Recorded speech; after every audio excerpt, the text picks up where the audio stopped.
Hello नमस्कार, कशा आहात सगळे मंडळी। तर आज आहे वार गुरुवार, तर श्रींच्या मंदिरामध्ये चाललेलो आहे ना। आपला ब्लॉग हा बऱ्याच दिवसानंतर येतोय। तर वातावरणसुद्धा खूप छान आणि ढगाळ झालेलं होतं। मंदिराबाहेरचा हा पूर्ण परिसर आहे, सगळीकडे रेलचेल चाललेली असते। संध्याकाळची वेळ होती आणि उन्हाचा सुद्धा कडाका थोडासा कमी झालेला होता। मस्त ढगाळ वातावरण होतं।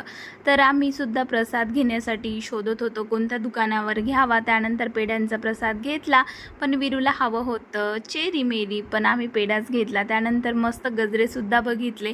आपल्या श्रींचं प्रवेशद्वार आहे। वार गुरुवार असल्यामुळे श्रींची पालखीची मिरवणूक असते मंदिरामध्ये, छान प्रदक्षिणा असते पालखीची।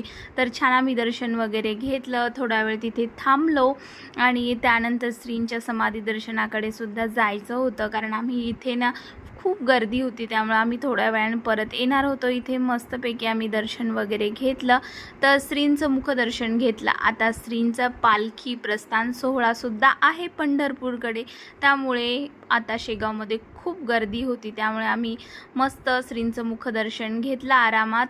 त्यानंतर प्रदक्षिणा घालण्यासाठी निघालो। तर बघा, तुम्हाला श्रींच्या समाधीच्या समोर आपल्याला श्री महादेवाची, शंकराची इथे पिंडसुद्धा दिसते, त्याचंसुद्धा तुम्ही नक्कीच दर्शन घ्या आणि आशीर्वाद घ्या।